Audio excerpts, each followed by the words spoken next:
It was back in the early fall of 2004. I was 32 at the time, and my now ex-husband, Jeff, had convinced me to go on a weekend camping trip in southern Colorado. He was always the outdoorsy type. Grew up on camping and fishing trips, family road adventures, and all that. I liked being outside, but I wasn't nearly as gung-ho as him. I preferred state parks, places with marked trails, and maybe even a toilet if I was lucky. But that weekend, he wanted something more remote. Something untouched, as he called it. His mom, Donna, came along. She was in her early 60s then, still spry, loud, and always had opinions about everything, especially how Jeff and I did things. Also joining us was Ron, an old family friend of theirs, someone Jeff had known since childhood. Ron was in his late 50s, stocky, wore a leather cowboy hat all the time, and always had a pocket knife on him, even when it didn't make sense. He used to work construction but had retired early after a back injury. They were all excited to get out in the mountains and hike some of the less popular trails, and I figured I could deal with a few nights of roughing it for the sake of the company. We were heading toward the area around Mineral County, not far from where the old mining towns were slowly turning into seasonal cabin communities. Jeff had seen something on an online hiking forum about strange rock formations along a barely maintained forest road off County Road 63. I don't remember the exact mile marker, but we passed a faded, leaning metal sign for San Juan National Forest, then followed a dusty road that looked more like a logging path than something meant for vehicles. The further in we went, the quieter it got. Pines lined the edges of the path, and every now and then, we'd spot deer darting off into the trees or hear a bird call overhead, but otherwise it felt like we were driving into a bubble, away from everything and everyone. We stopped a couple of times along the way to check out potential camping spots, but nothing felt quite right to Jeff. He was looking for something private, but not buried, which basically meant isolated enough to feel wild, but not so far from a trailhead that we'd get lost. About an hour before sunset, we finally came across a wide, flat clearing just past a bend in the road. There were rock formations scattered throughout, odd shapes that looked like they'd been carved out by wind and time. Some were taller than a person, standing upright like a row of crooked tombstones. Others were smaller, hunched over like misshapen stools. It was quiet, too quiet, the kind of silence that starts to ring in your ears after a few minutes. No birds, no breeze, no rustling trees. I felt my stomach tighten the moment we stopped the car. I didn't want to say anything, not with Jeff so excited, but something was off. The area had that strange, heavy feel to it, like the air didn't want to move right. We stepped out to stretch and check the place out. It was certainly secluded, surrounded on three sides by tall ridges and pine trees. There were even some flat spaces where we could set up 2 tents.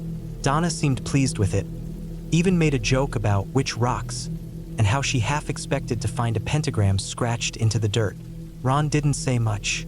He wandered around the perimeter, then came back holding something that made my skin crawl. It was a worn leather gun holster, the kind that's more expensive than most people would spring for. Deep brown with some tooling design along the edge, like vines or rope patterns. It had clearly been sitting out in the elements for a while. Damp, a little moldy on the inside, but it wasn't cracked or brittle. It hadn't been there too long. Then, just a few feet away from where Ron had picked it up, we noticed the trash. A paper plate, some cheap plastic forks, and a pile of what looked like half-eaten hot dogs. Most were shriveled and turning gray. A couple had bites missing, human-sized bites, and one still had mustard on it. There was a single dog collar nearby too. No leash. The collar was pink, like it had been made for a small or medium-sized dog. It had no tags, just a D-ring and faded pattern of bones on the outside. The plastic buckle was still snapped together. It was like someone had just walked away mid-meal and never came back. The others didn't think much of it. Jeff just assumed it was a sloppy camper or maybe some teenagers messing around. Donna thought it was weird but not alarming. Ron set the holster down near a tree and said, "Some people just don't clean up after themselves." I didn't say anything, but something about it chilled me. Not just the mess, it was how it was left. Not the usual beer cans or ramen packs you see in forgotten campsites. It was like someone had been here with a dog, eating hot dogs, maybe getting ready to shoot something, and then just vanished. No sign of a fire pit, no chairs or bags, no tire marks, just trash and that holster. Despite the bad feeling gnawing at me, we set up camp anyway. That night, I didn't sleep much. I kept waking up and straining to listen through the tent walls. It was dead quiet outside, not even the usual scurrying of small animals. At one point, I thought I heard something, like soft shuffling in the pine needles near our tents, but it was brief, maybe 30 seconds, then nothing. I didn't dare wake Jeff. He'd just roll over and mumble something like, "It's probably a rabbit." The next morning, everyone looked tired. Jeff said he'd had weird dreams. Donna kept rubbing her arms and saying it got colder than she expected. Ron just looked grumpy and said the place gave him the willies. We packed up pretty quickly that morning. We all agreed to find a new spot for the second night. No one outright said it, but it was clear that none of us had liked being there. We loaded up the car and kept driving another 10 miles or so until we found a small established campground with a vault toilet, a few fire rings, and some visible trails. There were other people around, not close enough to crowd us, but enough that I finally relaxed. We stayed there that second night with no problems. The difference in the air, in the feeling of the place, it was night and day. The next morning, we made breakfast, packed up, and headed out for home. The drive took us back along that same road we'd come in on, passing the area where we had camped that first night. We weren't more than a mile from that original site when traffic came to a full stop. It was a 2-lane county highway, barely wide enough for vehicles to pass safely in both directions. But now, cars and trucks were lined up as far as we could see. We crept forward slowly. About 20 minutes later, we came around a bend and saw the reason for the delay. There were police cars everywhere. Sheriff's Department, park rangers, and even a black SUV with the letters CBI on the side, Colorado Bureau of Investigation. That's when things got really weird. An officer stepped into the road and motioned for us to pull over. Another one came to the window and asked if we were local, what our business was, and where we had stayed the past few days. Jeff explained about our trip and mentioned the first campsite. He even brought up the weird trash and the gun holster. The officer's face didn't change much, but he did exchange a look with another guy behind him. They told us to wait a moment. Then after a few minutes, they waved us on and said to drive safe. That was it. We didn't get much more from them. The rest of the ride home was quiet. We all kept glancing at each other, thinking the same thing but not wanting to say it. 2 weeks later, I was browsing the news online during lunch when I saw the headline, "Human Remains Found in Burned Barrel Near Mineral County Forest Access Road." I clicked the article and froze. The authorities had discovered a large oil drum that had been set on fire. Inside were the dismembered remains of a woman. The article didn't say much, just that the investigation was ongoing, that the area was remote, and that it looked like the body had been moved there post-mortem. Over the next few days, more information came out. It turned out she had been reported missing a few weeks before we went camping. Her name was Jenna. She was 35, from Denver, and had been involved in a complicated relationship situation that apparently ended badly. Eventually, they arrested a man, someone she had once dated. It was a targeted murder. He'd killed her, cut her up, stuffed her in that drum, and set it on fire out in the middle of nowhere. Near those rocks, near those half-eaten hot dogs, near that pink dog collar. I don't know if the holster had anything to do with it, or if the hot dogs and plate were connected. Maybe someone else came by later, or maybe he ate there after dumping her body. Maybe the dog collar belonged to her dog. I still don't know, and I don't want to know. But I do know that we slept within walking distance of a place where someone tried to burn away a life. It didn't matter that it was a targeted crime. It didn't matter that the killer got caught.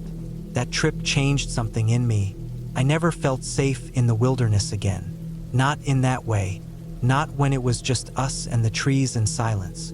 I used to think the woods were peaceful. Now I know they're just empty enough to hide anything. After that, I stopped going on camping trips like that. I stuck to designated sites, cabins, places with cell service and other people nearby. Jeff and I divorced a couple of years later for unrelated reasons. But even if we had stayed together, I never would have gone back to that part of Colorado again. I still think about it sometimes. how close we were.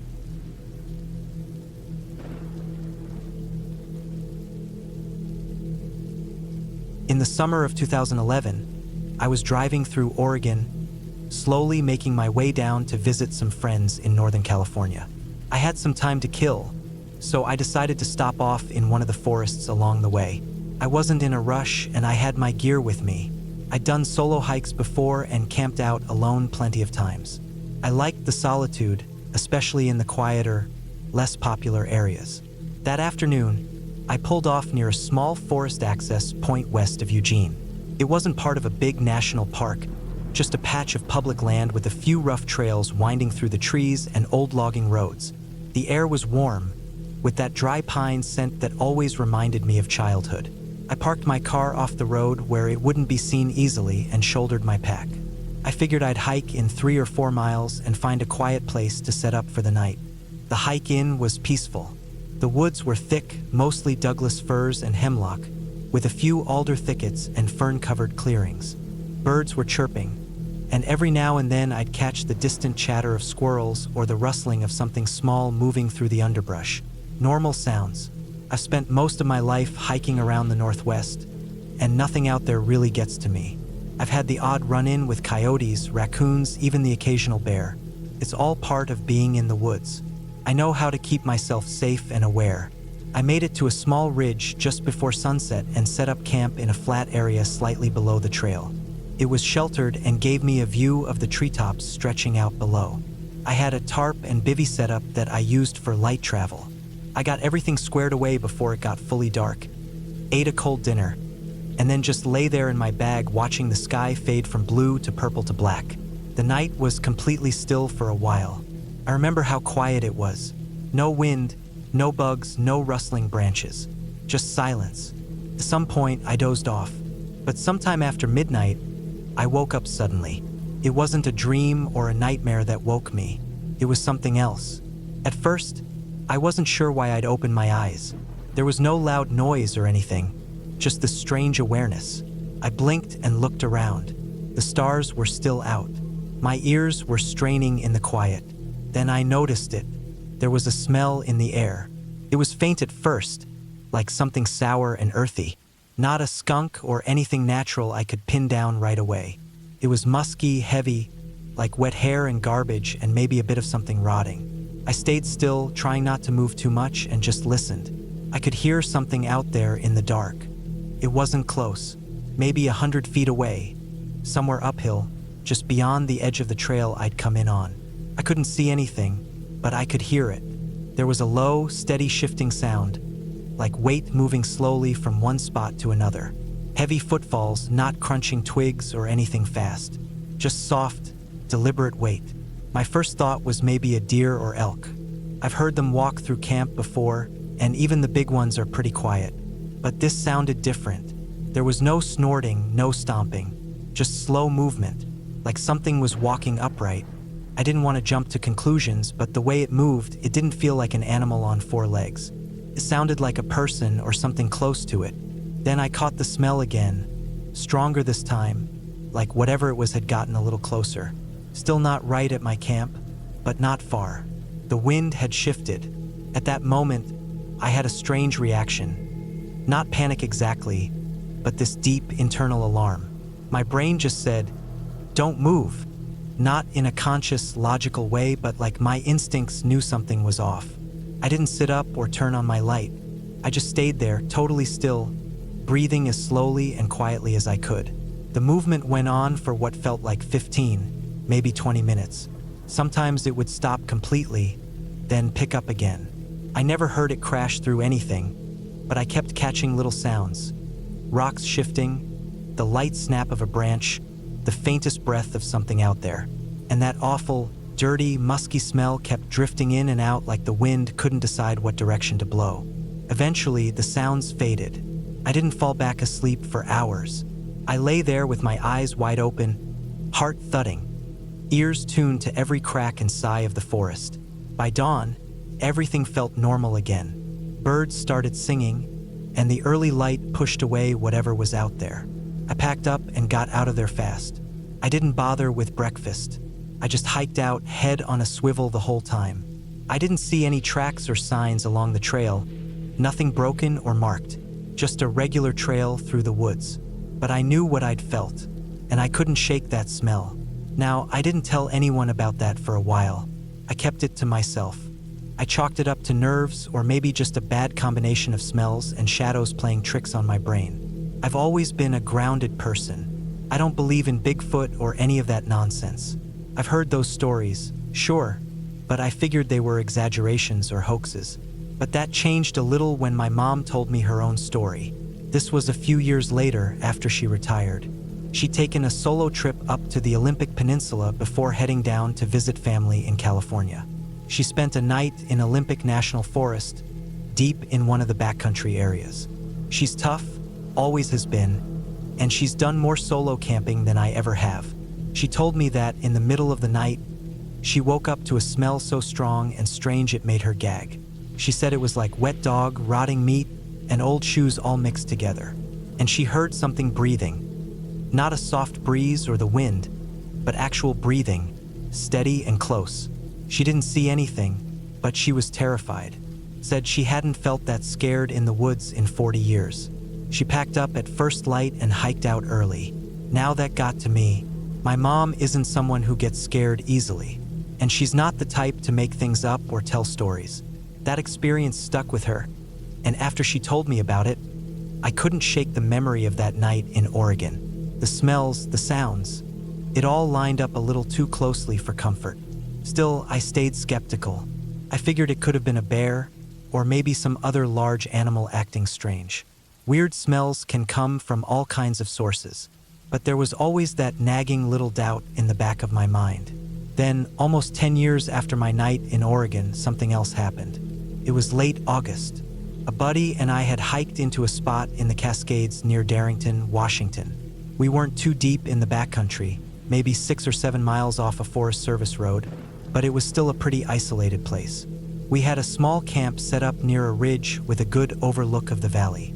It was one of those long summer evenings where the sun lingers and the light fades slow. We cooked dinner, hung out, and then just listened to the sounds of the woods winding down. But right around dusk, everything shifted. The birds went silent. That's not unusual, but it felt wrong somehow, like a curtain dropping. No bugs either. The wind died completely, and there was this thick, heavy stillness in the air. We both noticed it, and without saying anything, we stood up and just looked around. Then the smell hit us. I can't explain it clearly. It wasn't death or decay, but it wasn't anything natural either. It was sour, wet, and strong enough that I felt it in the back of my throat. Came out of nowhere, and it made my skin crawl. My buddy caught it too. His whole posture changed, like someone had just whispered something in his ear. Then we heard it, not loud, just off. A low shifting sound somewhere down the hill. No footsteps exactly, just something big moving through the trees. Slow, deliberate, and again that smell. I didn't wait around. I told him with a look that we were leaving. We packed up fast. Half our stuff just stuffed into packs without rolling or tying anything. I kept my head on a swivel the whole time. We made it back to our car by headlamp, both of us quiet the whole way, and drove out without saying a word. Back at home, the adrenaline wore off, but the feeling didn't go away. I kept thinking about that smell, that sound, and the weird flashes I had in my head on the way down the trail. Half-formed images, like shadows of something I couldn't describe. It wasn't supernatural or ghostly, just this creeping sense that something was watching us. Something old, something I wasn't supposed to see. I've never felt that way again, not even in places I've been dozens of times since. And I hope I never do. It was the kind of instinctive fear that your body remembers long after your mind tries to explain it away. I still don't believe in Bigfoot. Not really. I think most of those stories are made up, or people saw something explainable and ran with it. But I also don't have an explanation for what I experienced. All I know is that for 3 separate nights in 3 different places, something was out there. Something that didn't move like an animal, didn't smell like any wildlife I've ever encountered, and made me feel, deep in my bones, like I needed to leave immediately. That's not something I take lightly, And that's why I still sleep with my ears open when I'm in the woods. I trust my instincts now more than I ever did. Because whatever it was, it wasn't normal. And I'm okay with never finding out what it.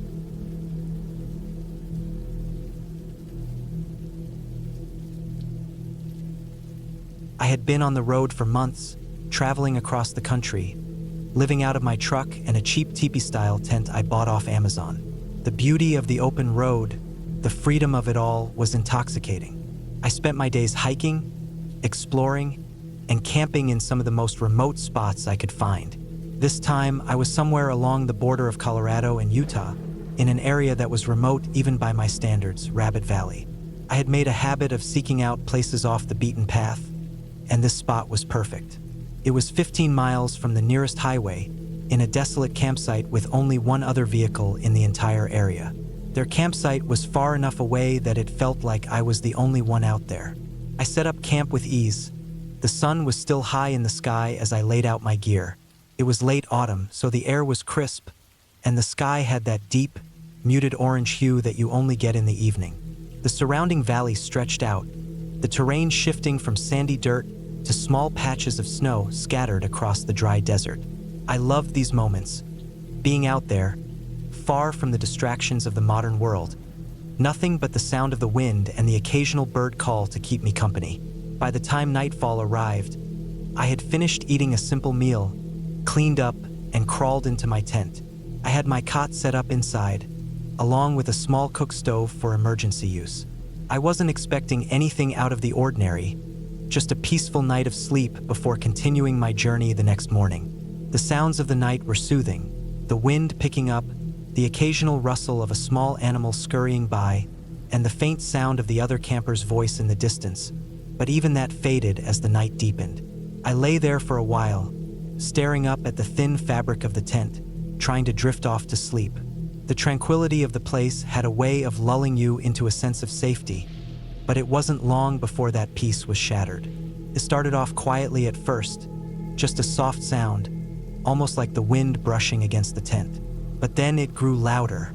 There was a distinct scraping sound, like fingers dragging slowly up and down the nylon of my tent, moving around the outside. It was slow at first, rhythmic, deliberate. I froze, lying perfectly still, my heart starting to pick up its pace. Was it an animal, a raccoon, or something else? It didn't feel like it. The sound was too controlled, too purposeful. I told myself it was just the wind, or maybe a branch brushing against the tent. But deep down, I knew something wasn't right. The scraping continued for what felt like an eternity, each pass of the unseen hand scraping louder and longer. I barely dared to breathe, couldn't let myself move. In that moment, everything in me screamed to get up, to check what was happening outside, but I couldn't. After what felt like at least 10 minutes, the sound finally stopped. The eerie silence that followed was almost worse than the noise. I laid there, staring at the inside of the tent, every muscle tense, my mind racing. I listened intently for anything that might give me an answer, but there was nothing. The air had become thick with unease, and my gut twisted with a gnawing feeling I couldn't shake. Another 15 minutes passed, and my mind began to calm, convincing myself I had imagined it. Maybe it was just an animal, or maybe the wind had shifted direction. But that small voice in my head kept nagging at me, telling me that something wasn't right. Then, without warning, the tent collapsed in on itself. The fabric around me crumpled, and I felt the sudden weight of the tent pressing down on me. The center support pole had somehow twisted, throwing the tent at a sharp angle and trapping me in a cramped position. I could still get to the zipper, but the tent was angled in such a way that it felt like I was stuck, struggling to make sense of what was happening. My heart was pounding in my chest, my breaths quick and shallow. My mind was racing, trying to come up with any logical explanation. I didn't wait for it to happen again. I yanked the zipper open, scrambling out of the collapsed tent. My boots hit the cold ground, and I made a beeline for my truck. I had parked just a short distance away, but every step felt like it took forever. My body was shaking with adrenaline, and I felt that primal fear in the pit of my stomach. I was out in the open now, vulnerable. I couldn't explain what had just happened, and I couldn't shake the feeling that I wasn't alone. I reached the truck, slid into the back, and locked the topper behind me, the comforting click of the latch giving me a brief moment of security.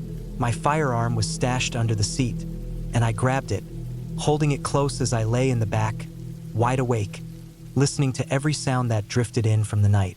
I couldn't bring myself to fall asleep, not after what I just experienced. Hours passed. I didn't dare leave the safety of my truck until the first light of dawn began to creep over the horizon. The sun was still low, casting long shadows across the desert, but I had to go back to the campsite. I needed to see if I was just paranoid or if something had actually happened. I grabbed my gear, locked up the truck, and made my way back to where my tent had been. The area was eerily quiet, and the wind had died down to almost nothing. I took a deep breath, trying to steel myself against whatever I might find. As I approached my campsite, I saw that my tent was still there, though it was completely collapsed in on itself. It wasn't the worst of it, though. What I noticed first were the footprints in the dirt and snow surrounding the tent. They were odd, and they made my blood run cold. The prints were not mine. They were clear enough to make out. A set of boots, but not the kind of boots I'd expect to see out here.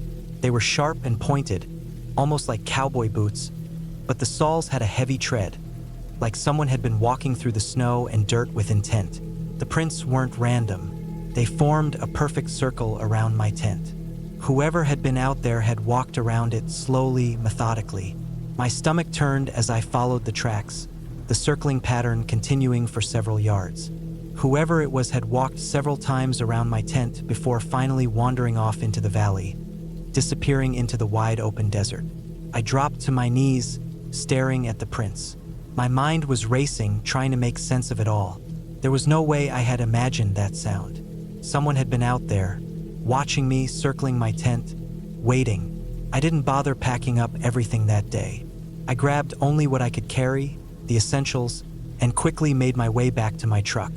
I didn't want to stay another minute. I didn't want to be in that valley any longer. I didn't care if I was overreacting. I didn't care if it seemed paranoid. My gut told me that something was wrong, and I had learned long ago to trust that feeling. I drove off, not looking back. The whole experience left me shaken, and I couldn't shake the images of the footprints, of the scraping sound on my tent, of the unnerving silence that followed. It was the kind of experience that sticks with you, even when you want to forget it. I haven't gone back to Rabbit Valley since. I don't know who or what was out there, and I'm not sure I want to find out. Something about that night, that feeling of being watched, stuck with me in a way I couldn't explain. Maybe it was just a person out there, but the way they circled my tent, the way they moved with purpose, it felt wrong. To this day, whenever I camp in remote areas, I can't help but look over my shoulder, just a little more often than I used to. The memories of that night in Rabbit Valley still linger, and every time I hear a sound in the dark, I can't shake the feeling that I might not be alone. And for me, that's a feeling I'll never get used to.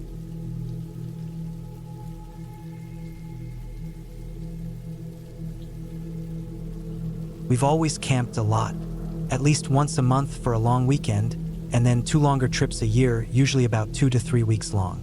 We live for the open air, the fires, the quiet of the bush, and we'd been all over Australia, from the coast to the outback, but the Victorian high country was a place that kept calling us back.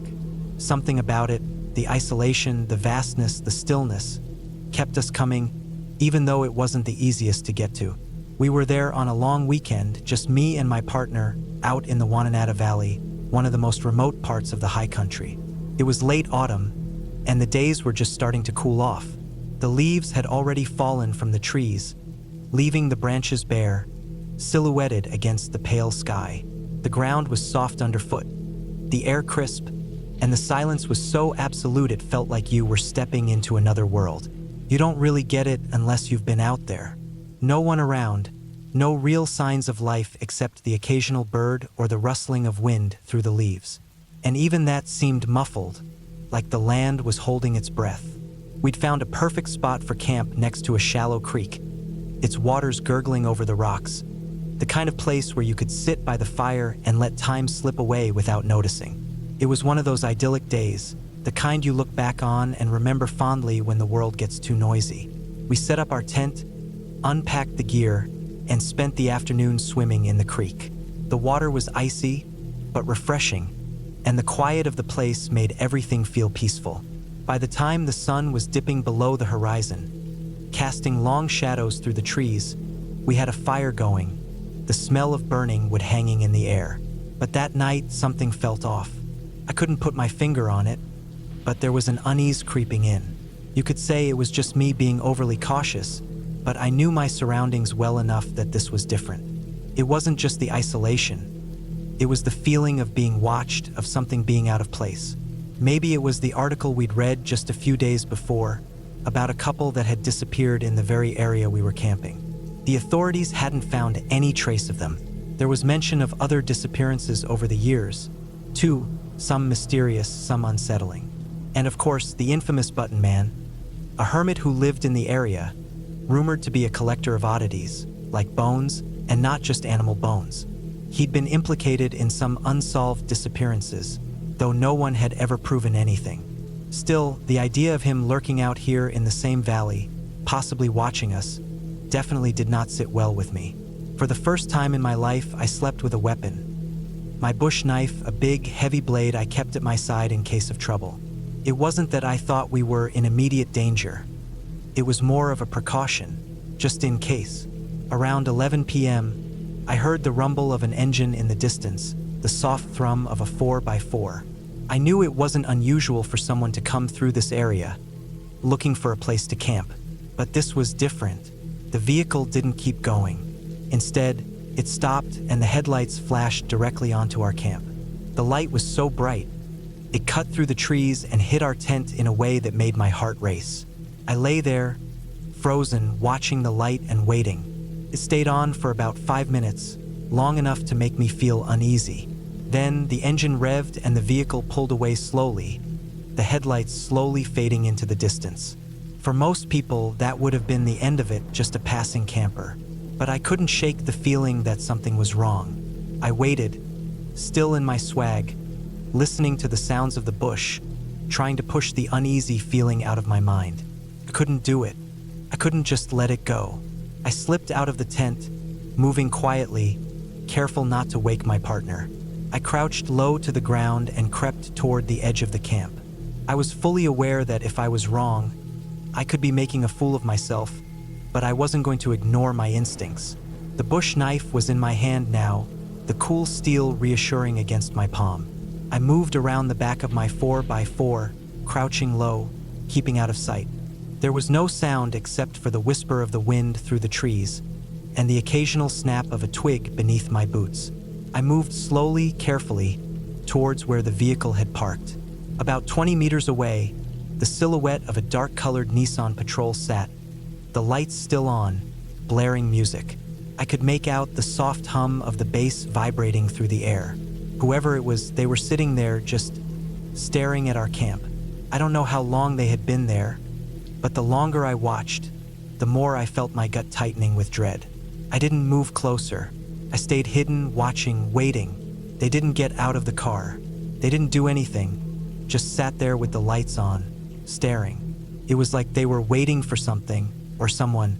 After what felt like an eternity, the vehicle finally started to move again, its lights flickering as it turned around and drove off, slowly fading into the darkness of the night. I stayed still for a long while, my heart pounding in my chest, not sure if I could go back to sleep. But eventually, the night seemed to calm again, and I let out a breath I didn't know I was holding. It was one of those moments where you're not sure whether you've just imagined it all or whether something really strange just happened. The next morning, as the sun rose, painting the sky with pink and gold hues, I went to pack up the camp. My mind kept going back to the Nissan Patrol. Why had it stopped? Why had it sat there so long, blaring music, just staring at our camp? It didn't sit right. When we got home, I found out something that made the hairs on the back of my neck stand on end. The site where we had camped, the very place where I'd felt so uneasy, was the same place where the couple had disappeared the year before. The same place where they'd never been found. And the man with the Nissan Patrol? He had been arrested a few months later for their murder. That was the moment it all clicked for me. The fear, the strange sense of being watched. The whole thing felt like a warning. I had never been one to believe in coincidences. Maybe it was paranoia, maybe it was my training kicking in, but in that moment, I knew it wasn't just a random passing vehicle. And to this day, I don't know whether I got lucky that night or whether it was something far darker lurking just beyond our firelight. The Wananata Valley had shown me its quiet side, but there was something deeper and far more dangerous that I wasn't meant to understand. And the thought of it still sends a chill through me whenever I close my eyes.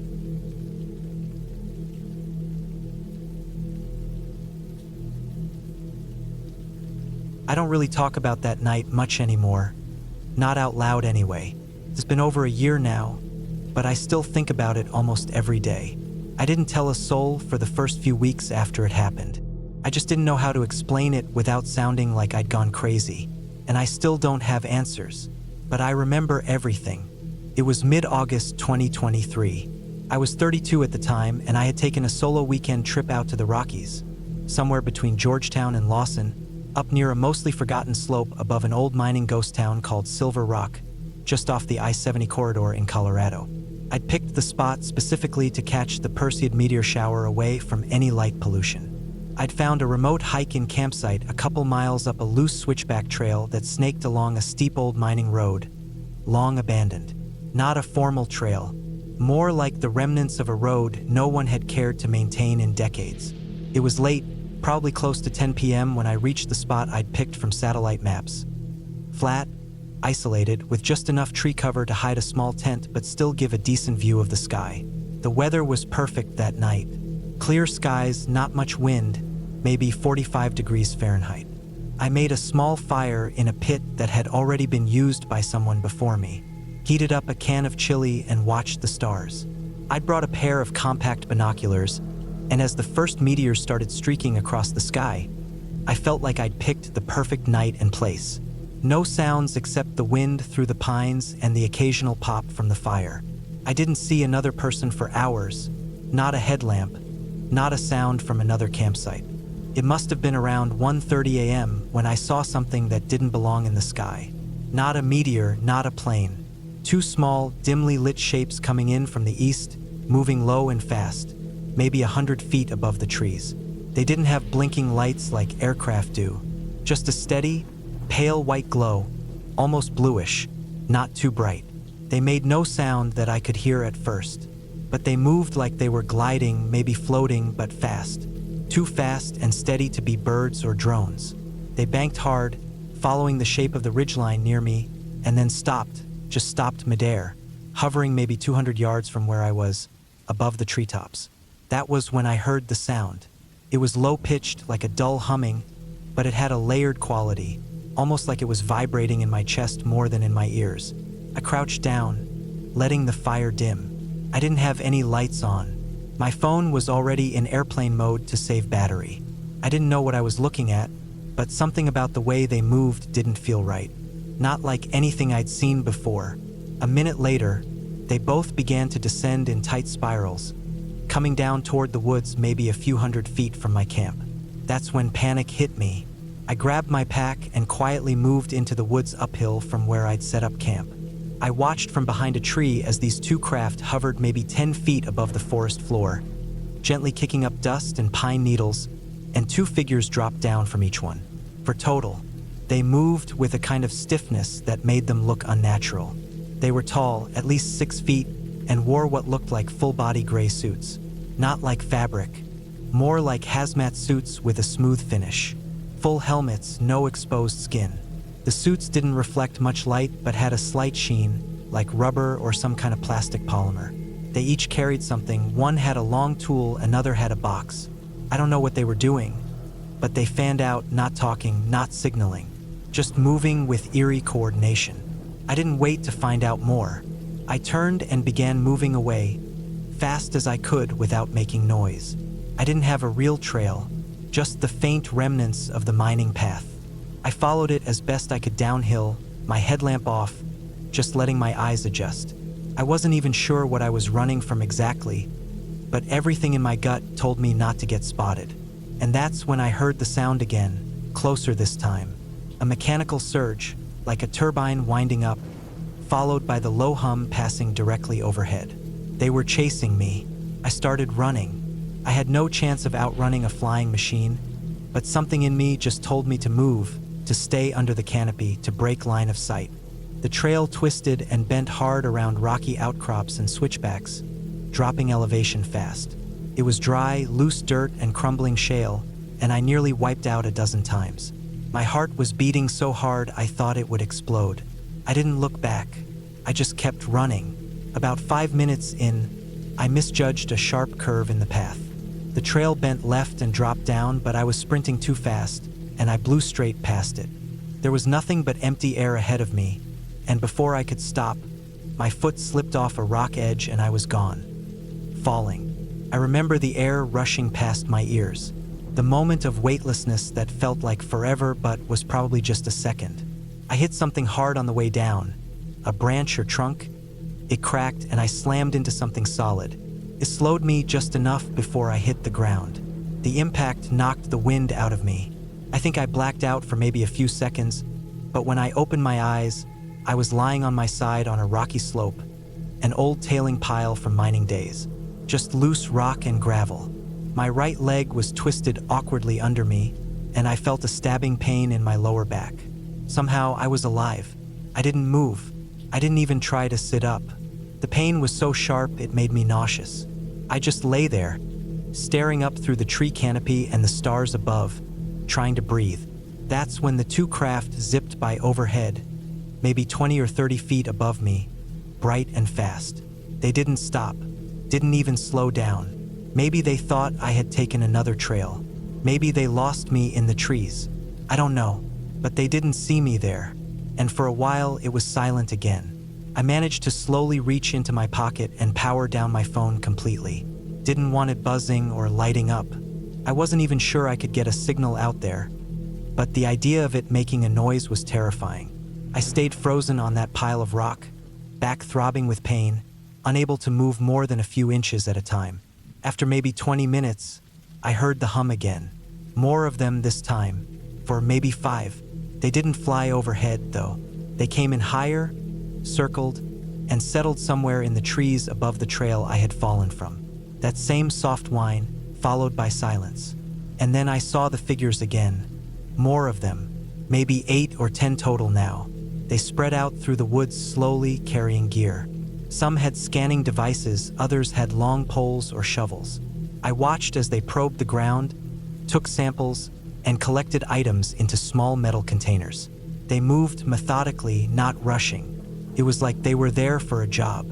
Digging, collecting, sealing, storing. One of them spent 15 minutes examining a pine tree, scraping bark samples and cutting a branch. Another was kneeling by a boulder with some kind of lighted tool, passing it back and forth over the surface like a scanner. I stayed still and watched, heart pounding the whole time. They weren't looking for me anymore, or if they were, they didn't care that I'd dropped out of sight. But I didn't take any chances.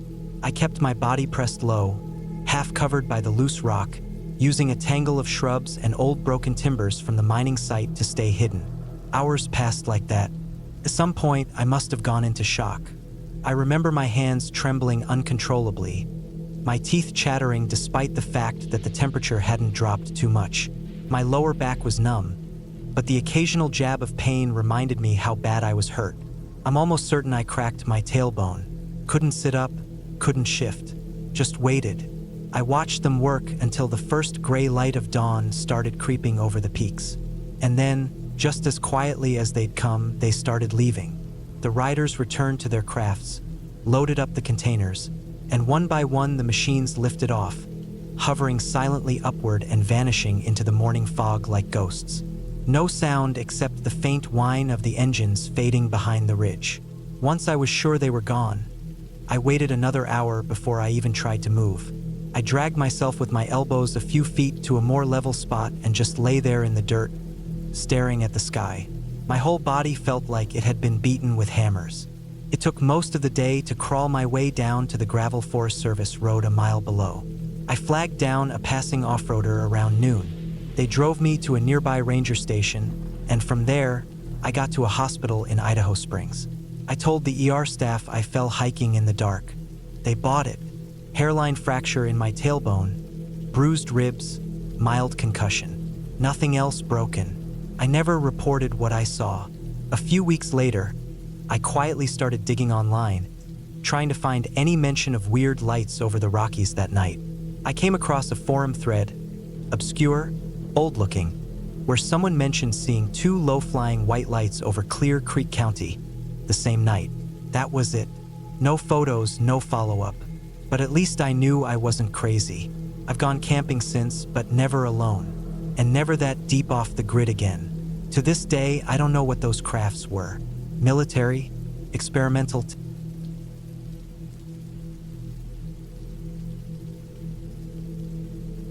I was 13 that summer, just a few days past my birthday. We were at a church camp in southern Georgia, about 2 hours from where I lived in Atlanta. The place was called Pine Hills Christian Camp, and it was surrounded by tall pines, dusty gravel paths, and a big man-made lake that shimmered in the daylight but turned black and still at night.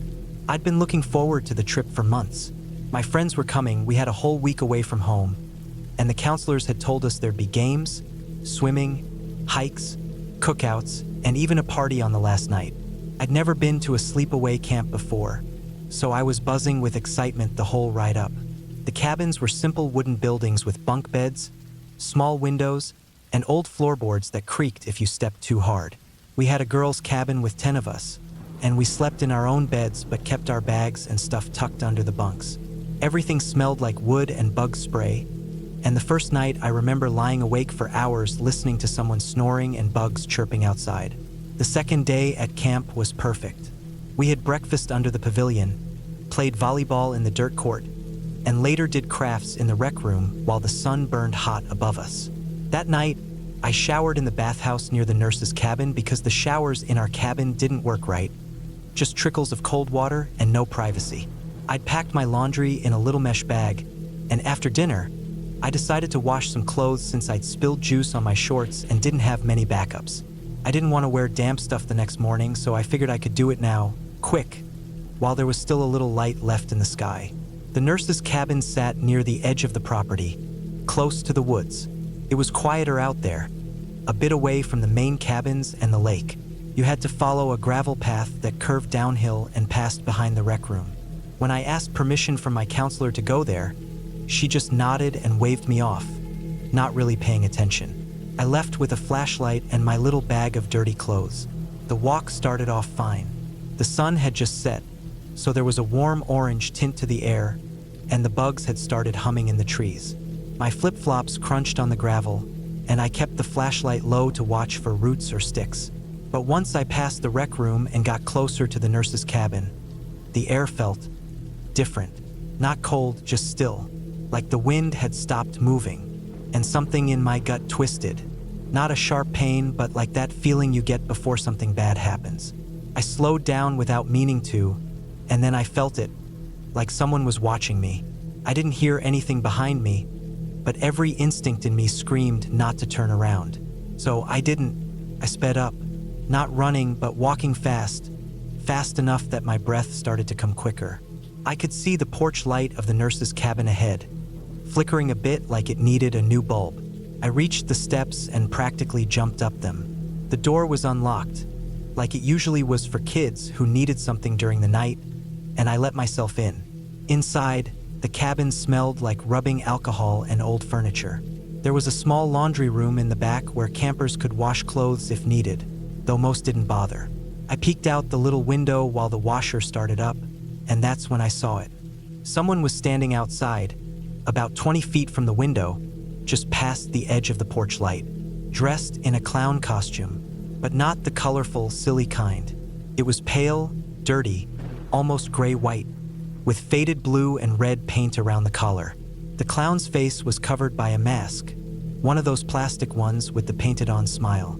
But this smile was too wide, and the eyes were pitch black, and the figure wasn't doing anything, just standing there staring. I froze. I couldn't move, couldn't breathe for a second. My heart was hammering in my chest so loud I was scared it would burst. I yanked the curtain shut and backed away from the window. The washer kept humming behind me, sounding too loud in the silence. I wanted to stay. I didn't want to go back outside, not alone. But the camp nurse wasn't friendly. When I told her I was nervous and asked if I could hang out until someone could walk me back, she acted annoyed and said I needed to go. She barely looked at me, just waved me off like I was bothering her. So I left. Walking back was worse. I gripped the flashlight so hard my knuckles hurt. I didn't dare look behind me. I just kept my eyes on the gravel, on the narrow cone of light in front of my feet. My chest felt tight, like I was holding in a scream. When I finally reached the main path, my cabin was just ahead, and I let out a breath. But then I saw it again. Across the camp, past the fire pit and the edge of the trees, someone stood there. Not in the clown costume this time, but in all black. Tall, thin, wearing a black hoodie with the hood up, black pants, and a white mask with a creepy smiling face painted on it. Just standing still, one arm raised, pointing at me. I didn't think. I just bolted up the steps and into my cabin. I locked the door behind me and crawled into my bunk without saying anything. The other girls were talking and laughing about something, but I didn't listen. I pulled my blanket up and turned my back to the room. I didn't want to talk. I didn't want to think. I eventually fell asleep from sheer exhaustion. The next morning, I woke up at dawn. A few of the girls were already up too. They wanted to shower early so we wouldn't be stuck in line or miss breakfast like the day before. I joined them even though I hadn't slept well. My stomach still felt weird, but I told myself it was just nerves. Maybe it was a prank. Maybe it was one of the older campers messing with me. I didn't know. We walked to the bathhouse near the edge of the trail. It had a row of small stalls and sinks, and the back door opened to the woods. I took the third stall and stayed in the hot water longer than I should have, just trying to feel clean and calm. By the time I stepped out in my towel, the other girls were already dressed and doing their hair. My clothes were in a pile by the sink where I'd left them. I dried off, changed, brushed my teeth, washed my face. I was putting lotion on my arms when I saw something in the mirror behind me. The back door was cracked open. Someone stood there, just inside the doorway, barely visible, but enough for me to know it was the same figure. The same height, same mask, same frozen stance.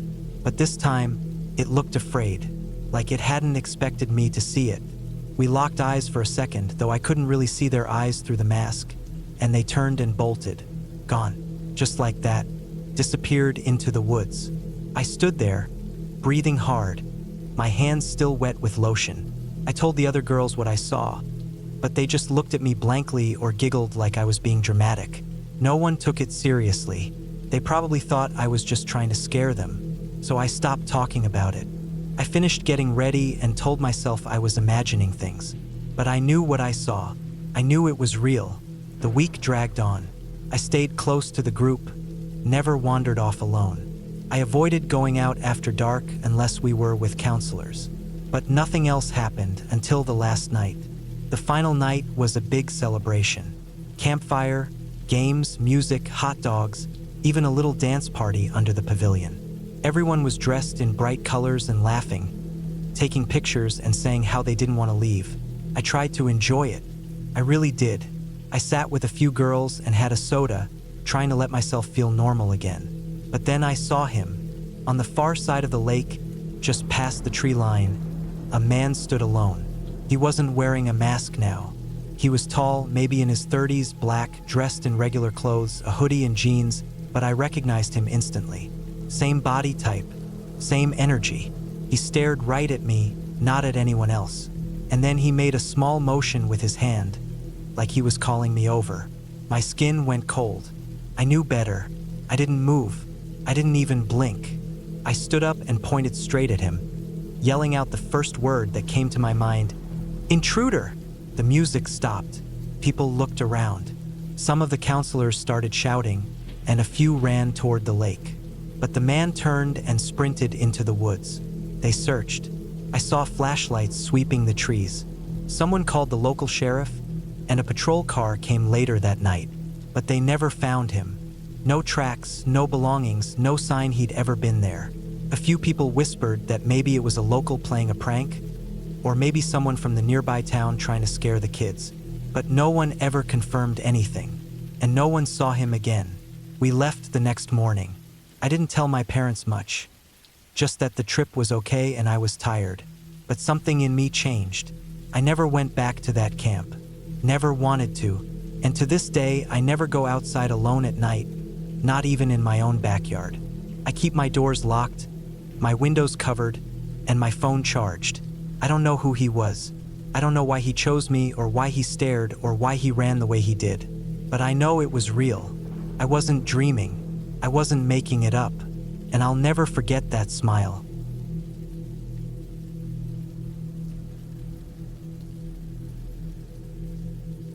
Last fall, a few of us decided to embark on a backcountry hiking trip in the Great Smoky Mountains National Park. We were an eclectic group, myself, Tim, Sarah, and Jesse, each of us having a different level of hiking experience. I was the one who suggested the trip, having done a few shorter backcountry trips in the past. Sarah, a seasoned outdoors woman, was keen on the challenge. Tim and Jesse were relatively new to this kind of wilderness adventure but had been training for a while, so they weren't entirely green. We set out on the first day of our hike, beginning at the Greenbrier trailhead. The air was crisp, and the leaves were just starting to turn, painting the mountainside with warm reds, oranges, and yellows. The forest was alive with the sound of birds and the rustle of leaves underfoot as we made our way up the trails, eagerly looking forward to the days ahead. We'd packed light but brought enough for the 3-day journey, knowing that this would be one of the more remote trips we'd done. The farther we went, the more isolated we became. By the end of the second day, we'd already crossed over several high ridges and descended into a valley with a cool stream running through it. The feeling of being deep in the wilderness was overwhelming, but oddly enough, there was a quiet, unsettling sensation that lingered. It wasn't a full-on fear or anxiety, but more of a gnawing awareness that we weren't as alone as we thought. We checked in with each other a couple of times during the hike, asking if anyone else felt the same. Everyone shrugged it off, chalking it up to the natural tension that comes from hiking in a remote area, and we went about our business. That night, we set up camp by the stream, nestled under a canopy of towering oak and maple trees. I had brought my hammock for sleeping, as I found the idea of sleeping in the open air under the stars much more relaxing than a tent. The moon was nearly full that night, casting a silver glow over the landscape. We'd just finished dinner, and after cleaning up our camp, everyone settled in for the night. The sounds of the forest, distant rustling of the wind through the trees, and the occasional splash of the stream provided a soothing backdrop. As everyone drifted off to sleep, I lay back in my hammock, listening to the night. The cold air was refreshing, and the moonlight had a calming effect on me. For a while, I just stared up at the sky, admiring the full moon hanging like a beacon. It felt peaceful, yet that strange feeling of being watched still clung to me, like a shadow I couldn't shake off. Just as I was beginning to nod off, I heard a rustling noise near the center of camp. It was subtle at first, but then it grew louder. It sounded like someone was moving around, maybe going through our gear. I sat up in my hammock, my eyes adjusting to the darkness, trying to make out any shapes. My gaze landed on a silhouette, pacing back and forth near the fire pit. It was tall, maybe around 6 feet, and wearing something dark, but I couldn't make out more details. I wasn't sure who it was. Maybe one of the crew members who had gotten up to use the bathroom or grab a drink. It didn't seem out of the ordinary, so I lay back down and tried to get some sleep, pushing the nagging feeling aside. The night passed, and when morning came, we got up to pack our things and continue on our way. That's when we discovered something strange. Tim's Led Zeppelin t-shirt was missing. He was visibly frustrated, running around camp and checking every nook and cranny, as if it had somehow been misplaced. We all thought it was pretty strange, but after a few minutes of searching and coming up empty, we decided to chalk it up to some weird forest phenomenon, a forest sacrifice, as Jesse jokingly called it. None of us really thought much more about it, and we continued on, pushing forward into the next stretch of our hike. We hiked another 20 miles that day, navigating through some of the more rugged sections of the park. The sense of being watched, that lingering feeling from the previous days, began to dissipate as we moved farther from our last campsite. The forest seemed to open up a little more, and the path became less claustrophobic. That night, we made camp in a spot near a high ridge overlooking a vast valley. Spirits were high, as we felt like we had finally shaken that eerie feeling that had haunted us. There was a sense of lightheartedness that night. We were all in good spirits, laughing and joking, passing around 3 cold beers that Jesse had packed in just for this occasion. We talked about everything from hiking plans for the future to wild adventures we'd all dreamed about. The fire crackled and popped as we settled in around it, enjoying the warmth and the crackling sound of the firewood. It was then that something unexpected happened. As we were talking, a man appeared out of the shadows from a nearby trail. He didn't startle us exactly, but the sudden appearance of a stranger in the middle of nowhere was jarring. He was cautious, taking slow steps toward the fire, raising his hands slightly in a gesture of peace. He asked if it was okay for him to sit by our campfire, and though his request was polite, something felt off about him. We agreed, albeit awkwardly, and he took a seat a few feet away from us, just outside the firelight. He didn't introduce himself, nor did he offer any information about why he was out here. Instead, he just stared into the flames, occasionally glancing over at us. When he finally spoke, it was more of a question than a statement. Why would anyone hike out here for fun? That comment alone made the hairs on the back of my neck stand up. We were in one of the most remote parts of the Smokies, 70 miles from the nearest town, and the idea of someone just casually hiking through this area without gear or a clear purpose was odd. But that wasn't the worst of it. The man had no gear at all, no backpack, no water bottle, nothing. He looked like he had just walked out of the 90s, dressed in a flannel shirt, jeans, and worn-out boots that seemed out of place for such a rough trail. We didn't ask him much more after that. The vibe was just strange. But then, someone noticed the most unsettling detail. Beneath his flannel shirt, visible at the edges, was a tie-dye Led Zeppelin t-shirt, the same one Tim had lost. The shirt was clearly old, with frayed edges and faded colors that could only have come from years of use, and there was one spot, right on the sleeve, where it had been worn thin in a way that only Tim's shirt had. Tim's eyes widened when he saw it, and he looked over at the man sitting by the fire. Tim stood up and walked over, asking if the man had found a shirt on the trail earlier that day. Before anyone could fully process what was happening, the man's demeanor shifted. Without a word, he stood up abruptly and bolted off into the woods, disappearing into the darkness. We sat there in stunned silence for a few moments, the fire crackling in the quiet night. None of us had expected that response. The way he acted, how he was so off-putting, the way he had reacted to Tim's question. It all felt too deliberate, too strange to just be coincidence. We debated whether or not to follow him, but we were deep in the woods, miles from any road or civilization, and we quickly realized that confronting him wasn't a good idea. That night, we couldn't shake the feeling that something wasn't right. There was no logical explanation for what had just happened, and it hung in the air like a heavy fog. The man's sudden appearance, his odd behavior, and the missing shirt. It all felt connected. But how? And who was he, really? In the end, we decided to pack up early the next morning and make our way back to civilization. We didn't feel unsafe, but we felt a deep unease that none of us could explain. When we finally made it back to the trailhead, we were all thankful to be out of the woods. We never saw the man again, and we couldn't stop wondering what had really happened that night. As for Tim's Led Zeppelin shirt, well, it never turned up again. And while we all joked about it at first, it was clear that the whole experience had left a mark on all of us. Something about that night, that strange encounter, stayed with us long after we'd left the mountains.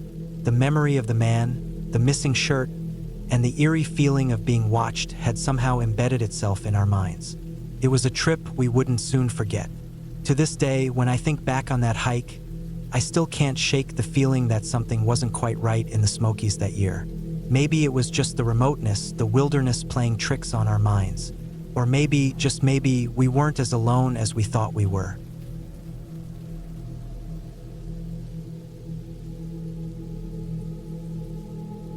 It was back in the early fall of 2004. I was 32 at the time, and my now ex-husband, Jeff, had convinced me to go on a weekend camping trip in southern Colorado. He was always the outdoorsy type. Grew up on camping and fishing trips, family road adventures, and all that. I liked being outside, but I wasn't nearly as gung-ho as him. I preferred state parks, places with marked trails, and maybe even a toilet if I was lucky. But that weekend, he wanted something more remote. Something untouched, as he called it. His mom, Donna, came along. She was in her early 60s then, still spry, loud, and always had opinions about everything, especially how Jeff and I did things. Also joining us was Ron, an old family friend of theirs, someone Jeff had known since childhood. Ron was in his late 50s, stocky, wore a leather cowboy hat all the time, and always had a pocket knife on him, even when it didn't make sense. He used to work construction but had retired early after a back injury. They were all excited to get out in the mountains and hike some of the less popular trails, and I figured I could deal with a few nights of roughing it for the sake of the company. We were heading toward the area around Mineral County, not far from where the old mining towns were slowly turning into seasonal cabin communities. Jeff had seen something on an online hiking forum about strange rock formations along a barely maintained forest road off County Road 63. I don't remember the exact mile marker, but we passed a faded, leaning metal sign for San Juan National Forest, then followed a dusty road that looked more like a logging path than something meant for vehicles. The further in we went, the quieter it got. Pines lined the edges of the path, and every now and then, we'd spot deer darting off into the trees or hear a bird call overhead, but otherwise it felt like we were driving into a bubble, away from everything and everyone. We stopped a couple of times along the way to check out potential camping spots, but nothing felt quite right to Jeff. He was looking for something private, but not buried, which basically meant isolated enough to feel wild, but not so far from a trailhead that we'd get lost. About an hour before sunset, we finally came across a wide, flat clearing just past a bend in the road. There were rock formations scattered throughout, odd shapes that looked like they'd been carved out by wind and time. Some were taller than a person, standing upright like a row of crooked tombstones. Others were smaller, hunched over like misshapen stools. It was quiet, too quiet, the kind of silence that starts to ring in your ears after a few minutes. No birds, no breeze, no rustling trees. I felt my stomach tighten the moment we stopped the car. I didn't want to say anything, not with Jeff so excited, but something was off. The area had that strange, heavy feel to it, like the air didn't want to move right. We stepped out to stretch and check the place out. It was certainly secluded, surrounded on three sides by tall ridges and pine trees. There were even some flat spaces where we could set up 2 tents. Donna seemed pleased with it, even made a joke about which rocks, and how she half expected to find a pentagram scratched into the dirt. Ron didn't say much. He wandered around the perimeter, then came back holding something that made my skin crawl. It was a worn leather gun holster, the kind that's more expensive than most people would spring for. Deep brown with some tooling design along the edge, like vines or rope patterns. It had clearly been sitting out in the elements for a while. Damp, a little moldy on the inside, but it wasn't cracked or brittle. It hadn't been there too long. Then, just a few feet away from where Ron had picked it up, we noticed the trash. A paper plate, some cheap plastic forks, and a pile of what looked like half-eaten hot dogs. Most were shriveled and turning gray. A couple had bites missing, human-sized bites, and one still had mustard on it. There was a single dog collar nearby too. No leash. The collar was pink, like it had been made for a small or medium-sized dog. It had no tags, just a D-ring and faded pattern of bones on the outside. The plastic buckle was still snapped together. It was like someone had just walked away mid-meal and never came back. The others didn't think much of it. Jeff just assumed it was a sloppy camper or maybe some teenagers messing around. Donna thought it was weird but not alarming. Ron set the holster down near a tree and said, "Some people just don't clean up after themselves." I didn't say anything, but something about it chilled me. Not just the mess, it was how it was left. Not the usual beer cans or ramen packs you see in forgotten campsites. It was like someone had been here with a dog, eating hot dogs, maybe getting ready to shoot something, and then just vanished. No sign of a fire pit, no chairs or bags, no tire marks, just trash and that holster. Despite the bad feeling gnawing at me, we set up camp anyway. That night, I didn't sleep much. I kept waking up and straining to listen through the tent walls. It was dead quiet outside, not even the usual scurrying of small animals. At one point, I thought I heard something, like soft shuffling in the pine needles near our tents, but it was brief, maybe 30 seconds, then nothing. I didn't dare wake Jeff. He'd just roll over and mumble something like, "It's probably a rabbit." The next morning, everyone looked tired. Jeff said he'd had weird dreams. Donna kept rubbing her arms and saying it got colder than she expected. Ron just looked grumpy and said the place gave him the willies. We packed up pretty quickly that morning. We all agreed to find a new spot for the second night. No one outright said it, but it was clear that none of us had liked being there. We loaded up the car and kept driving another 10 miles or so until we found a small established campground with a vault toilet, a few fire rings, and some visible trails. There were other people around, not close enough to crowd us, but enough that I finally relaxed. We stayed there that second night with no problems. The difference in the air, in the feeling of the place, it was night and day. The next morning, we made breakfast, packed up, and headed out for home. The drive took us back along that same road we'd come in on, passing the area where we had camped that first night. We weren't more than a mile from that original site when traffic came to a full stop. It was a 2-lane county highway, barely wide enough for vehicles to pass safely in both directions. But now, cars and trucks were lined up as far as we could see. We crept forward slowly. About 20 minutes later, we came around a bend and saw the reason for the delay. There were police cars everywhere. Sheriff's Department, park rangers, and even a black SUV with the letters CBI on the side, Colorado Bureau of Investigation. That's when things got really weird. An officer stepped into the road and motioned for us to pull over.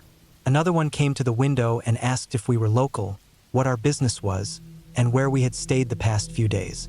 Jeff explained about our trip and mentioned the first campsite. He even brought up the weird trash and the gun holster. The officer's face didn't change much, but he did exchange a look with another guy behind him. They told us to wait a moment. Then after a few minutes, they waved us on and said to drive safe. That was it. We didn't get much more from them. The rest of the ride home was quiet. We all kept glancing at each other, thinking the same thing but not wanting to say it. 2 weeks later, I was browsing the news online during lunch when I saw the headline, "Human Remains Found in Burned Barrel Near Mineral County Forest Access Road." I clicked the article and froze. The authorities had discovered a large oil drum that had been set on fire. Inside were the dismembered remains of a woman. The article didn't say much, just that the investigation was ongoing, that the area was remote, and that it looked like the body had been moved there post-mortem. Over the next few days, more information came out. It turned out she had been reported missing a few weeks before we went camping. Her name was Jenna. She was 35, from Denver, and had been involved in a complicated relationship situation that apparently ended badly. Eventually, they arrested a man, someone she had once dated. It was a targeted murder. He'd killed her, cut her up, stuffed her in that drum, and set it on fire out in the middle of nowhere. Near those rocks, near those half-eaten hot dogs, near that pink dog collar. I don't know if the holster had anything to do with it, or if the hot dogs and plate were connected.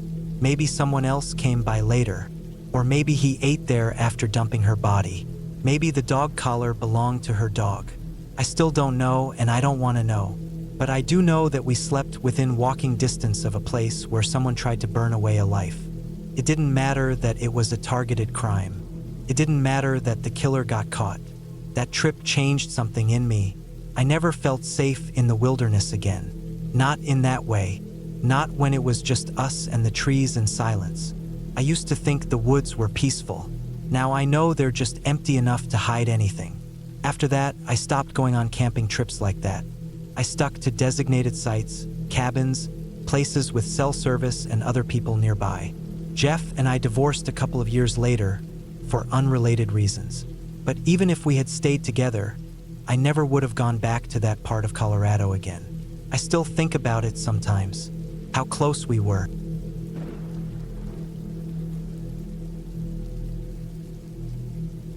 I never used to think twice about camping. I grew up going out into the woods almost every summer. My parents were the kind of people who packed up a cooler, a tent, and a box of cereal and said that was all we needed for a week. As I got older, I kept the tradition going. My friend Tara and I both had kids around the same age. Mine were 12, 10, and 7, hers were 11, 9, and 6, and we'd started doing these little group camping trips together during the warmer months. We liked the dispersed sites, not the overcrowded campgrounds with all the noise and RVs lined up like a parking lot. That trip happened in late June 2022. We had driven out toward the northeast side of Arizona, close to the border with Utah. We didn't have an exact site picked out. We just knew we wanted to be near the river where the kids could splash around and where it was a little cooler under the trees. We'd scoped out the general area on satellite maps and figured we could find a good dispersed site off one of the Forest Service roads. It was getting toward dusk when we finally came down off a gravel ridge and saw the water running maybe a quarter mile from the road. The kids were whining in the back of both our SUVs, asking for snacks, and Tara and I were tired of driving in circles. We spotted a rough dirt turnout that led down toward a shaded flat area close to the river. From the road it looked promising, like someone else might have cleared it out already.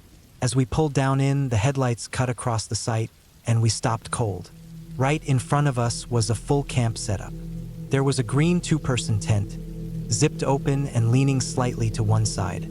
A Jeep Wrangler, coated in dust, was parked just off the fire ring. There was a single chair by the fire pit and a small camp table with an old plastic plate still sitting on it. What caught my eye immediately was the plate. On it was what looked like moldy chili or stew, something that had once been food but was now just black and gray fuzz in clumps. Next to it on the ground were 2 dog dishes, one with moldy kibble in it, and the other half filled with brownish water and a ring of green slime around the edges. We didn't get out of the vehicles. I remember just staring through the windshield, the hairs standing straight up on my neck. Something about the scene felt wrong. Abandoned camps happen, sure, but there were no footprints, no tire tracks except ours, no signs that anyone had walked around the tent or sat in the chair recently. Everything had a thin coating of dust and pine needles, like it had been there for a long time, but not long enough to be totally overgrown. And the way the gear was just left out, like someone got up in the middle of dinner and walked away, made my stomach turn. Tara backed her SUV up without a word, and I followed. We both pulled up onto the main road and didn't say anything until we got about a mile further north where we got 1 or 2 bars of cell signal. We called the local sheriff's office. I didn't know exactly what to say. Abandoned campsite? Gear left behind? Moldy food? No one in sight. No obvious signs of an emergency, but something just felt off. The dispatcher said they'd send someone out to check it out. I asked if they'd let us know what was going on, and she just said they'd get back to us if they needed anything else. It was already close to 8:30 p.m. The sun had dipped below the ridge and the light was fading fast. With 6 hungry kids and no clue how long the cops would take, we decided to head back about 6 miles to a flatter area near a pullout we'd passed earlier.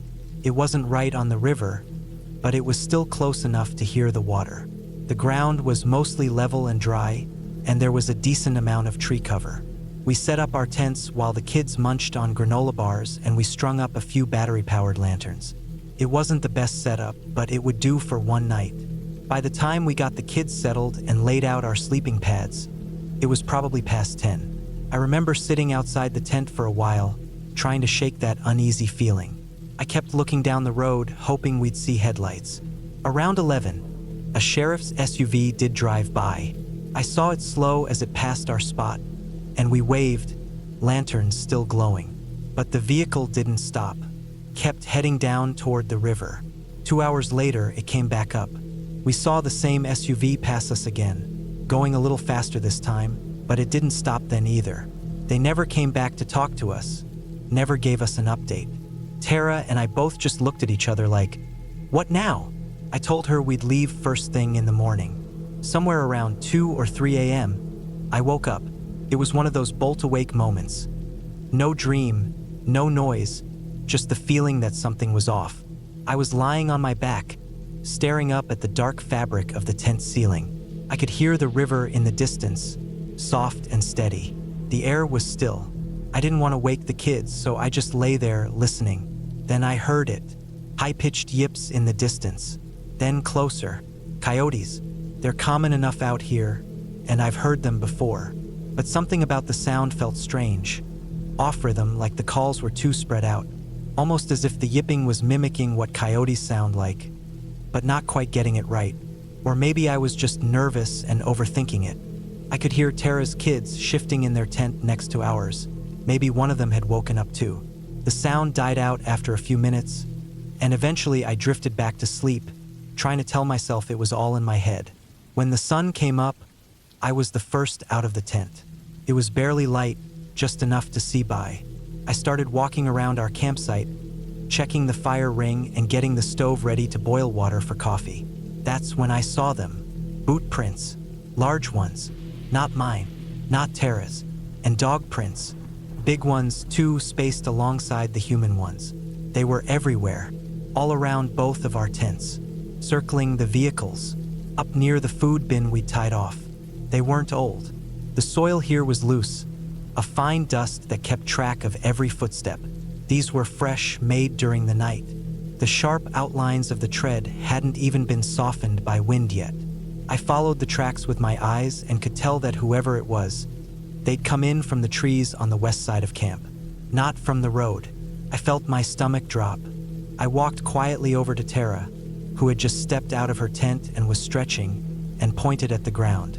She went pale immediately. Neither of us said much. We didn't want to scare the kids. We just started packing, fast, tossing sleeping bags into their bins without rolling them, leaving half our stuff in the back seat instead of organizing it. We had the whole camp broken down and packed up in under 30 minutes, and we pulled out before we even made breakfast.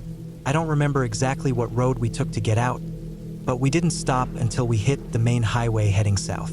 We found a gas station about an hour later and finally let the kids out to use the bathroom and eat. While Tara pumped gas, I went inside and told the clerk we'd been camping nearby and asked if there had been any weird activity lately. She just kind of shrugged and said people come and go all the time out in those parts, hunters, off-roaders, even drifters sometimes. Nobody keeps track unless something really bad happens. That was the last time we went camping anywhere near that river. I never got a call back from the sheriff's department. I don't know if they ever figured out who that abandoned gear belonged to or what happened to the dog. But the memory of that moldy food, the silent prints in the dirt, the eerie coyote sounds at night, it stayed with me. I've told a few people about it since then, mostly other parents who camp with their kids.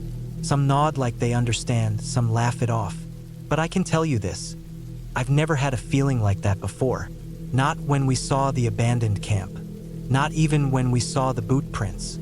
It was the silence that got me, the stillness, how nothing moved in that clearing, how there were no birds, no insects buzzing, no rustling in the underbrush, just a dead, quiet space, and someone or something had walked all around our camp during the night, quietly, carefully, watching.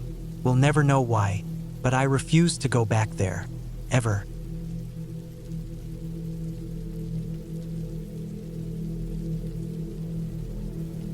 I was 33 at the time, and my friend Cassie was 35.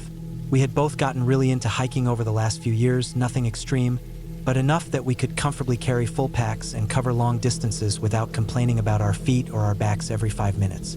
That summer, we decided to do a 3-day hike through Kings Ridge State Park in Oregon.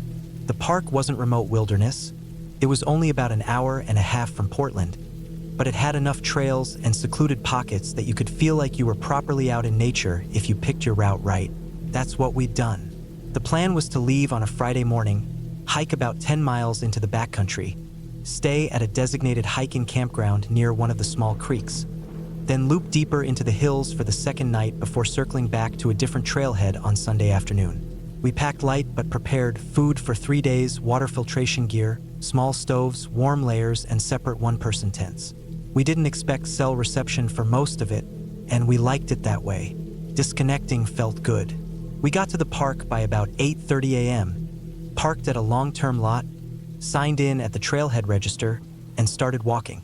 The weather was perfect for hiking, dry and overcast in the mid-60s, and the trail was mostly level for the first half of the day. We saw a few people early on, probably day hikers, but by early afternoon the trail had gone quiet. Just trees, ferns, and the occasional birdsong. It felt exactly how we'd hoped it would feel, peaceful and remote. We reached the campsite around 4 p.m. It was a nice little clearing on the far side of a creek, with a few flat tent pads, a fire ring, and a bear box tucked against a log.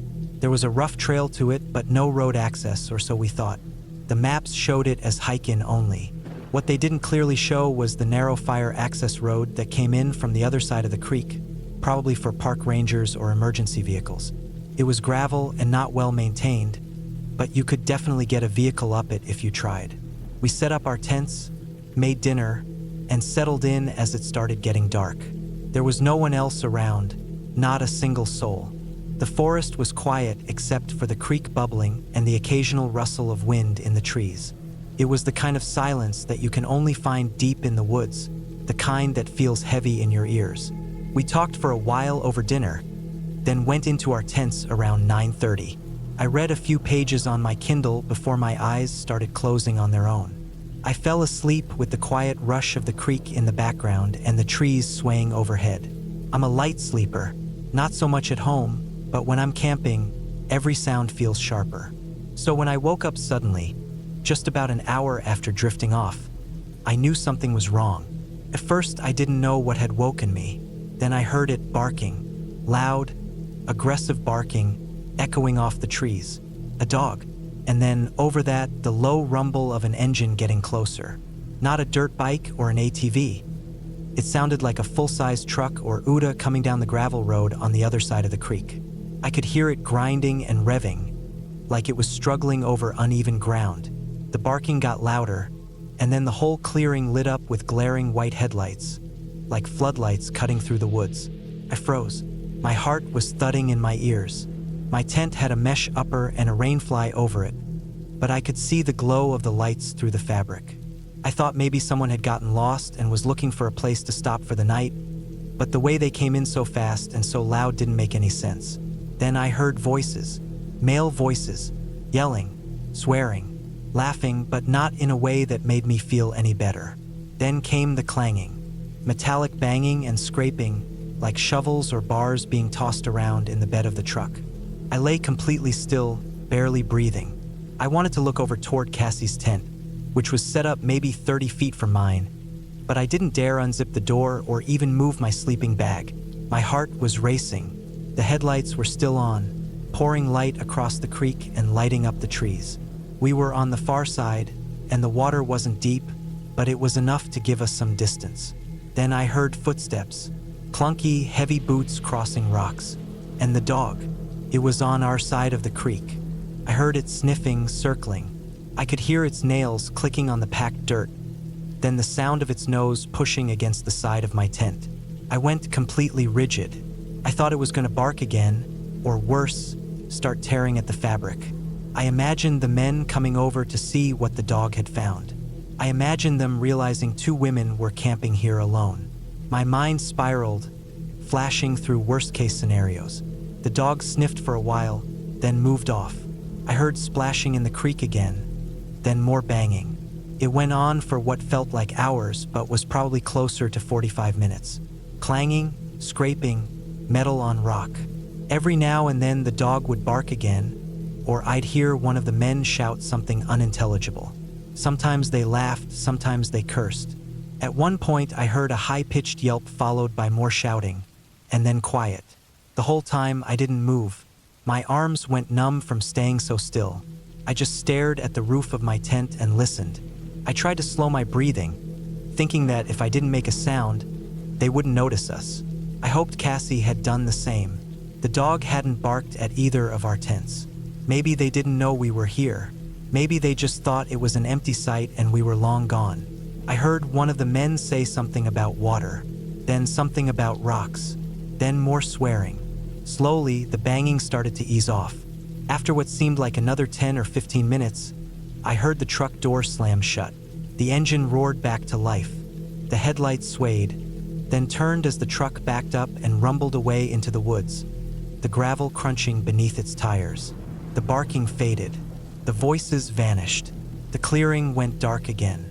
I didn't move for a long time. I just listened to make sure they were really gone. When I finally did sit up and unzip my tent door, my hands were shaking. Cassie's light came on a few seconds later. She poked her head out. We both whispered across the dark space between us. Her voice was tight and whispery, like mine. She said she thought they were burying a body. That's what it sounded like to her, the digging, the grunting, the clanging. I told her I thought they were panning for gold. I'd heard a few words: sift, rocks, worthless, and something that sounded like black sand. It wasn't much, but it was enough to make me think they were doing something illegal in the creek. Night prospecting. Neither of us got much sleep after that. Every time a branch snapped or the wind shifted, I jumped, but the truck didn't come back. The next morning, we looked around but didn't see any signs they'd been on our side of the creek. No tire tracks, no footprints that we could find. We ate a quick breakfast, repacked, and got the hell out of there. We didn't even filter water from the creek. We just kept moving. The rest of the hike was quiet, beautiful even, but we stayed on edge the whole time. Every corner, every bend in the trail, we were watching, listening. We didn't see anyone for the rest of the trip. When we got back to the car on Sunday, I felt this massive wave of relief. Not just because we were done hiking, but because we were safe again. I sat in the passenger seat while Cassie drove us back into the city, and for the first time in 2 days, I let my body relax. We never called the park rangers. We didn't report anything. We talked about it a few times afterward and both came to the same conclusion. What would we even say? 2 guys showed up on the wrong side of a campsite, banged around some metal, and left? They were probably panning illegally. Maybe they didn't have a permit. Maybe they were just trying to avoid a fine. Or maybe they weren't even aware we were there. But it didn't matter. The point was, in that moment, we felt totally vulnerable. The barking, the lights, the banging, the swearing. It shattered the feeling of peace we'd gone out there to find. It reminded me that no matter how remote you feel in the woods, you're never really alone. Not completely. We still go hiking, still do backcountry trips, but we're more cautious now. We pick our campsites carefully. We don't trust the hike-in-only labels on maps. We carry bear spray not just for animals. And we talk about that night sometimes, laugh about it even, but there's always this thread of tension underneath, like a reminder, because the truth is, that night could have gone another way. We were lucky, they left, and maybe they never meant to do anything except sift through the creek for a few bits of gold. But being in the dark, frozen in your sleeping bag, listening to strange men clanging around outside your tent with a barking dog, there's nothing funny about that when you're living it. It was the kind of experience that sticks, one that becomes part of your personal lore, the thing you tell new hiking friends with a laugh and a warning. And it always ends the same way. Asterisk, just stay quiet. Don't let them know you're there. And pray they leave. Asterisk.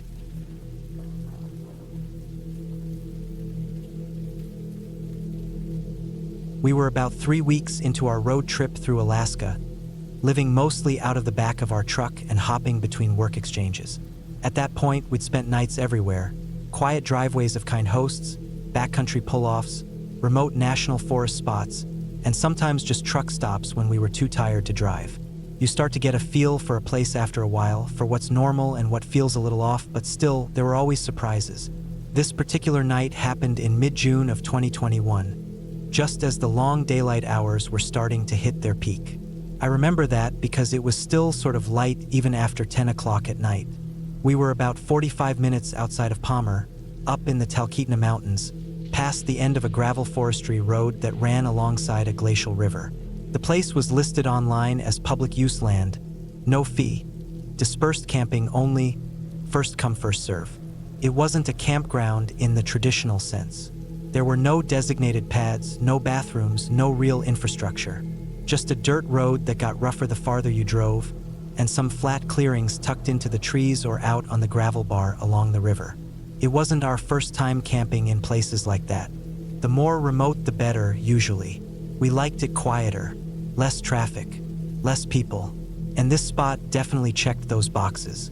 The road in was about 15 or 20 minutes off the main highway, and it got gnarlier the deeper you went. At some point, the trees thinned out and the terrain opened into a wide floodplain with braided channels of cold, fast-moving water and loose rock beds all around. There were a few campers scattered out along the treeline and on the beach, but it wasn't packed. Maybe 4 or 5 other setups total in view, and spaced out enough that you wouldn't hear your neighbors. Some of them looked like they'd been there a while, especially this one beat-up white RV, with duct tape on the windows and trash bags hanging from the mirrors. The type of setup that makes you wonder if it's an actual traveler or just someone who has nowhere else to go. It was sunk a little deeper into the gravel than anything else and had a rusty folding chair out front, but no sign of movement. We didn't see anyone outside any of those long-term rigs all evening, now that I think about it. We found a spot tucked behind a stand of black spruce and willow, about 300 feet from the riverbank and maybe 50 yards off the rutted dirt trail. Close enough to hear the water, but not too exposed to the wind that always funneled through those mountain passes. There were no other camps directly around us. The nearest one was the duct-taped RV, probably 200 yards away. Felt good, quiet, private. We even talked about staying for a few days to reset and catch up on reading, maybe hike a bit up the drainage. We got camp set up pretty quick. Just our tent, a tarp over the cooking area, and our food stored in the bear-safe box in the back of the truck. It was a calm evening, sun low in the sky but not fully gone. Light filtered through the pines and glinted off the river. No bugs, which was rare, and no weird noises. Felt solid. We ate dinner on a log and just listened to the water for a long time. That's the thing about being out in the middle of nowhere. It can feel incredibly peaceful and unsettling at the same time, like everything is too quiet. Around 10:30, I remember looking up from my book and noticing a car coming down the access trail. You could see it through the breaks in the trees before it came fully into view. It was some kind of old sedan, dark-colored, definitely not an off-road vehicle, which was the first weird thing. The road in wasn't technical, but it was rocky and had deep ruts. You'd have a hell of a time getting back there in anything without decent clearance. But they were doing it. Slowly, headlights creeping over the rocks, wheels grinding on loose gravel. They weren't moving with any purpose. No rush, just crawling along like they were browsing. It took them maybe 10 minutes to get from the top of the trail down to the open beach area. And once they were there, they didn't pick a spot and park. They just wandered, driving slow, pausing randomly, inching forward again. At one point, they stopped right in front of one of the older RVs and just sat there for a while, like they were waiting for something or someone to come out. We watched them from behind the trees, trying not to move too much or make noise.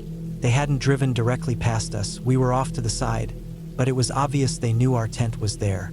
It was visible from certain angles, especially with the bright fly and the truck next to it. Eventually, the car stopped about 30 yards away, just parked on the edge of the tree line near our clearing. 2 people got out, both men, I think. Hard to tell in the light, but they were standing next to the vehicle, not doing anything. Just standing, for a long time, not talking, not unpacking, not walking around. I couldn't see their faces clearly, but my partner and I both just sat still, watching from behind the tent. We weren't sure what to make of it. It's not illegal for someone else to camp nearby, obviously, but everything about the way they'd arrived felt wrong, out of place, like they weren't here for the same reasons as everyone else. After maybe 15 or 20 minutes of them standing outside the car, they got back in, but they didn't leave. They just sat there, engine off, then on again, then off. It was getting late, almost 11. The light was dimming now, that slow Alaskan twilight where you lose the sun but not the glow. We tried to shake off the nerves, thinking maybe we were just being paranoid. After all, nothing had happened, and they weren't directly next to us. We brushed our teeth, zipped up the tent, and climbed in for the night. I didn't fall asleep right away. Neither of us did. We were still listening, trying to pick out sounds over the rushing water. It must have been less than 10 minutes before we heard the gravel crunching again. This time, the sound was much closer, much louder, tires grinding directly toward us. Slowly, carefully, then a soft thump as the vehicle stopped, and the engine clicked into park. It was no more than 5 feet from the tent. I sat straight up. My partner did the same. Neither of us said anything. We didn't move, just held our breath and listened. The engine was still running. No doors opened. No voices. Just the sound of idling and the smell of exhaust creeping into the tent fabric. The headlights weren't on, but the light from their running lamps was bleeding into the walls. I grabbed the can of bear spray from the side pocket of my pack and unzipped the tent just an inch to peek out.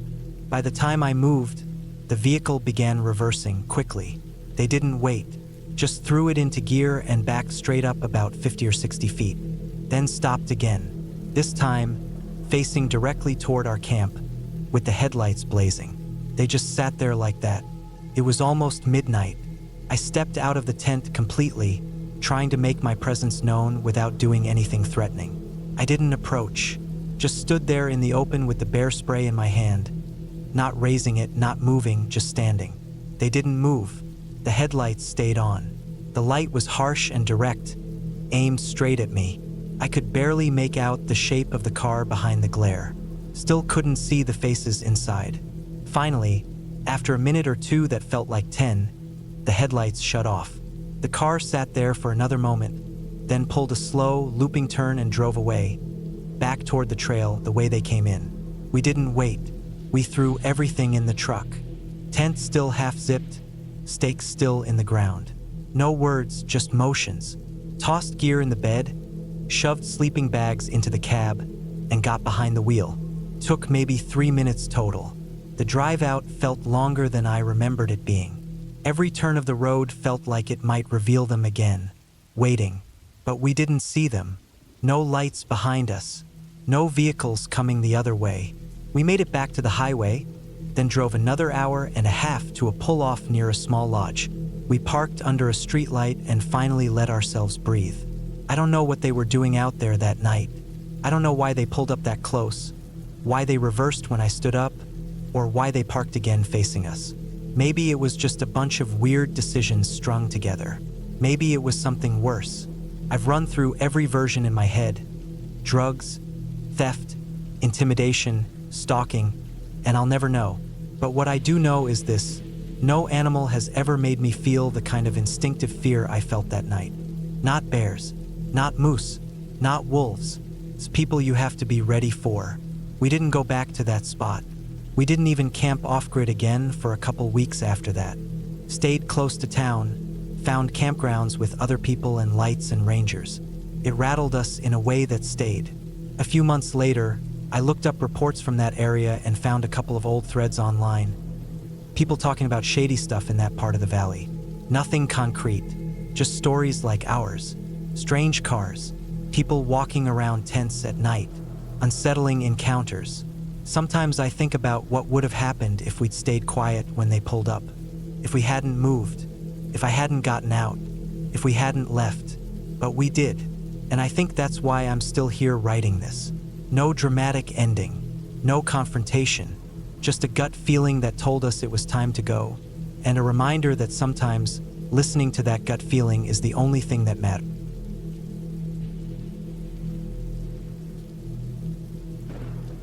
It was early spring of 2019 when I took off for a solo trip across the Southwest. I was 31 at the time, in between jobs, and itching to get away from city noise, from crowded spaces, from everything. I had saved up a few months' worth of rent, packed up my old Tacoma with a foam mattress in the truck bed, and hit the road. It wasn't meant to be anything spiritual or soul-searching, just some time out in the open, somewhere quiet where I could think and breathe and maybe feel a little more human again. By the second week, I had been through northern Arizona, dipped into New Mexico for a couple of days, and then crossed into Utah. I was taking the back roads where I could, avoiding major campgrounds and looking for BLM land or dispersed camping areas. I had bought a teepee-style canvas tent online before the trip, some off-brand thing I hadn't tested more than once before heading out, and had gotten used to the rhythm of setting it up every night and packing it down every morning. Most nights I just slept in the back of the truck, but if I was planning to stay more than a night or if the weather looked decent, I'd pitch the tent. That evening I found myself in a place called Cottonwood Flats, not far from the Utah-Colorado border. It wasn't a marked campground in the usual sense, No numbered sights, no fire rings or pit toilets, but it had enough pull-offs and tire tracks in the dirt to make it clear others had stayed there before. The road in had been rough, probably 15 miles off the nearest highway, and by the time I found a spot to park and set up, the sun was already starting to slip behind the western cliffs. There was one other rig I'd seen maybe a half-mile away when I pulled in. Some kind of converted Sprinter van with solar panels on top. But they were far enough that I couldn't hear them, and once I got my tent up and settled, it felt like I had the whole place to myself. That was the draw of these kinds of trips, after all. The space, the quiet.